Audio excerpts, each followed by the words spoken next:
Dans cette vidéo, on va voir comment passer d'un bout de bois et d'un bout de métal à un pur produit de la coutellerie française. C'est parti! Hop, hop, hop, mais comment j'en suis arrivé là, moi encore? Il y a à peine 2 semaines, j'ai reçu ce message sur Insta de Thomas qui fabrique des couteaux. Et comme je passais à Paris, j'ai tout simplement accepté son invitation. Alors j'ai pris un RER pour la première fois de ma vie et je suis arrivé à Gif-sur-Yvette, dans la banlieue parisienne. Bon les amis, on va retrouver Thomas à Gif-sur-Yvette, c'est parti. Comment ça va? Ça va mec? Enchanté. Let's go. En venant ici, je savais pas trop ce que je faisais là, jusqu'au moment où je suis arrivé dans l'atelier de Thomas. C'est parti. Ah ça c'est du vrai atelier ça. Entre les outils au mur, le néon au plafond et l'odeur de l'endroit, l'atelier de Thomas me rappelle vraiment la cave de chez mon grand-père, là où j'avais créé ma toute première entreprise Bilby de fabrication de meubles en bois. J'ai toujours adoré faire des choses manuelles, alors ici, je me sens vraiment bien. Je me dis qu'à un moment, j'aurais sûrement pu prendre la même trajectoire de vie que celle de Thomas. Mais d'ailleurs, lui, comment il en est arrivé là? Tu fais quoi dans la vie? Je suis coutelier, je fabrique des couteaux. C'est une passion que je développe depuis une dizaine d'années.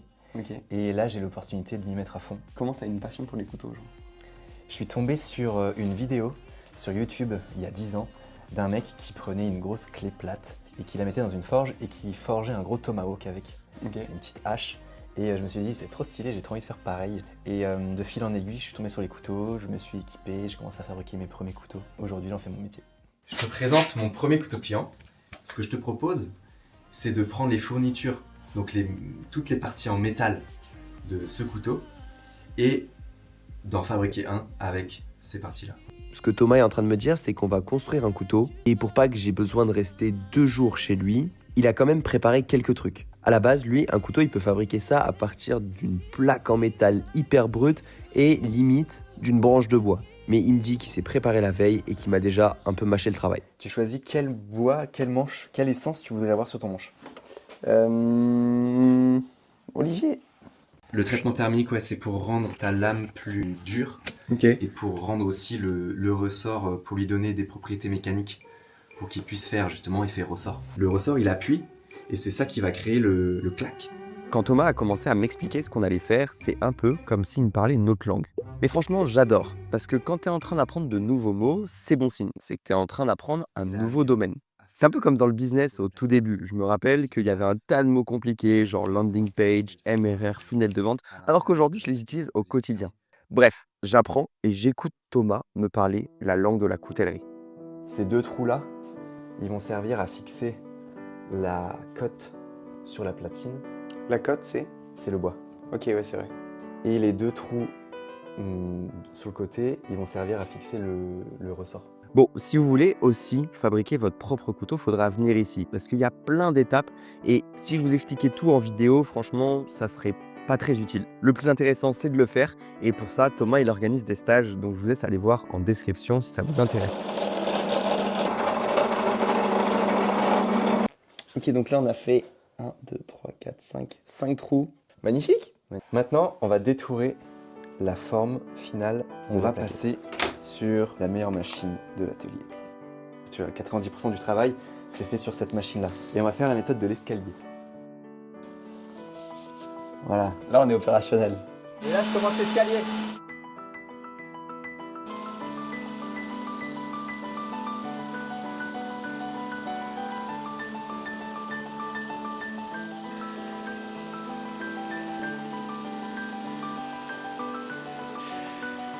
Bon ça va, j'ai pas fait trop de bêtises. Ça a l'air nickel. Ah super. Ouais, ça a l'air nickel. Une fois qu'on a dégrossi les deux plaquettes, on va préassembler tout le couteau et on va finir de rendre propre le champ du couteau. Ok. Techniquement il tient. Techniquement, il tient. Techniquement on a un truc qui tient. Je peux essayer? Non. Je sais pas. On a le brouillon là.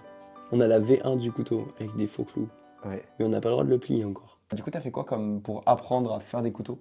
Je l'ai surtout approché de manière autodidacte. Ok. Donc moi-même avec mes propres tests, que je voyais sur internet. Ok. Pendant 50 jours, je suis allé visiter 10 artisans en début 2025. Ce qui m'a permis de me former auprès des anciens, de voir un peu leurs techniques, parce qu'on ne trouve pas tout sur internet. Il y a des choses qui sont que qui sont que En sur le vrai, terrain. quoi. Ok, ouais. En vrai. Et donc là, j'ai développé les couteaux pliants, notamment. Cette compétence que j'avais pas acquise Ok. sur Internet.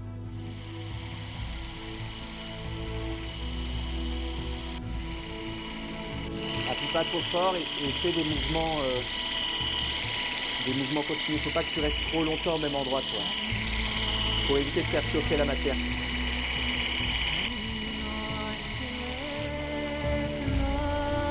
Bon, bah, on est pas mal, hein. On est pas mal. On remet tout?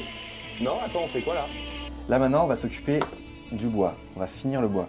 On va l'affiner, on va le façonner dans l'épaisseur. Allez. Et donc pour ça, on va atteindre un truc un peu comme ça. Ah oui, On d'accord. va faire des chanfreins. Ah oui, ok. Tu vois ce que ouais. c'est, les chanfreins? Ouais, bien sûr, bien sûr.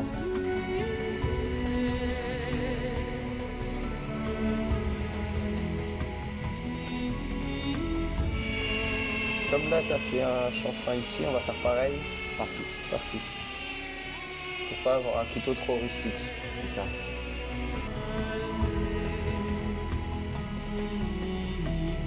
Le gros œuvre est fini, maintenant on va faire de la finition. Combien de temps on met pour apprendre à fabriquer un couteau comme ça? Dans l'artisanat, c'est difficile à répondre parce que tu vas pas faire forcément tout d'un coup, tu vas peut-être faire étape par étape comprends complètement. avec d'autres projets en cours. Et donc, t'apprends au fur et à mesure. Et ouais. c'est en refaisant que tu as quelque chose de... Tu passes de t'as quelque chose à quelque chose de vraiment qualitatif. Ouais, quoi. non mais si, je vais quand même te répondre parce que ce couteau, il est très cool. C'est mon premier couteau pliant.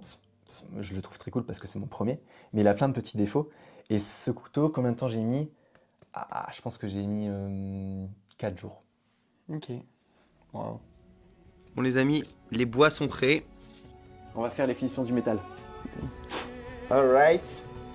La petite signature, La petite signature. C'est quoi la signature? c'est mes initiales. Tout simplement. Tout simplement. Tout simplement. Et donc là, j'ai mon électrode imbibée d'eau salée. Ça va ronger le métal localement. Juste à l'endroit où j'ai fait mes découpes au scalpel. Tadam. Très bien. Et là, en fait, ça a fait un peu une réaction chimique. Et donc, je vais la neutraliser avec de l'eau mélangée à du bicarbonate de soude. Mais non. Mais t'es un vrai chimiste, mec. Mais mec, c'est la coutellerie. Hein. Voilà. La réaction chimique est neutralisée. Tout ça sous contrôle. Et maintenant, je vais mettre un tout petit coup au backstand pour lui rendre un peu plus de netteté. Et c'est quoi le... Dans quoi ça va aller? C'est du chlorure de fer. Et on met directement dedans? Ouais, on le plonge directement. Chlorure de fer, perchlorure de fer. Ouais, c'est une solution à base de fer. On attend 3 minutes? Ouais, Que ça soit quoi? que ce soit mat. Et notable. J'aime trop cette patine. Ok. Bon les amis, nous avons toutes les pièces. Pour récapituler, la lame, les plaquettes qui sont devenues le manche, le ressort, j'ai pas, Platine. les platines et les clous. Les clous, les rivets. Alors dans un premier temps, on va commencer par assembler les cottes en bois avec les plaquettes en métal.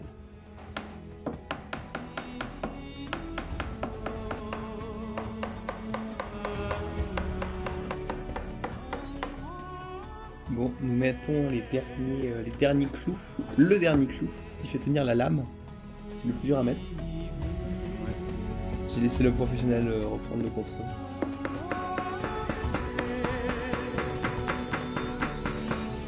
Ok, et ben je te laisse faire le grand reveal Si ça marche. si ça marche. Tadam. Et donc là tu peux, On a fait un couteau les amis. tu peux t'amuser à faire jouer le mécanisme pour le rôder un peu. Il y a des fois. au C'est sa début- première fois là. c'est C'est sa sa deuxième première fois. C'est génial. Il est trop chaud. T'as vu ça? Trop chaud le couteau. On met un coup de papier de verre. Et après on va le polir.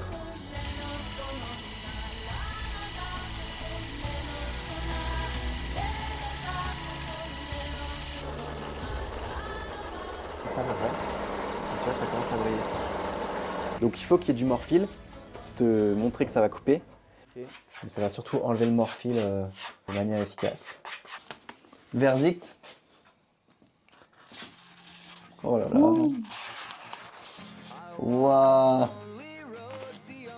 Let's go. Je pensais pas que ce serait aussi satisfaisant de fabriquer soi-même un objet. Et je suis super fier de ce couteau. Franchement, j'ai rarement ressenti ça envers un objet. Félicitations à nous. Hein. Ouais, félicitations à Très toi. bon travail. Les amis, le couteau existe. On a littéralement créé genre un objet. À partir de rien. Bon, forcément, avec Thomas, on a aussi parlé business. J'ai fait une vidéo sur ma chaîne secondaire où je lui donne quelques conseils pour développer son activité. Et on est arrivé à la conclusion qu'il allait faire des petits groupes de 4 pour apprendre à des gens comment fabriquer leur propre couteau. Alors, si ça vous intéresse, je vous laisse aller prendre votre place. Le premier lien est dans la description. Et là, franchement, je suis très émerveillé devant cet objet, quoi. Je me dis, putain, on a réussi à faire un truc hyper clean, quoi. Bah, c'est ce que j'adore avec ce métier et cette transmission dans la rencontre. Quand on fait un stage, il y a une rencontre. Ouais. Et à chaque fois, les gens sont assez émerveillés par le produit final.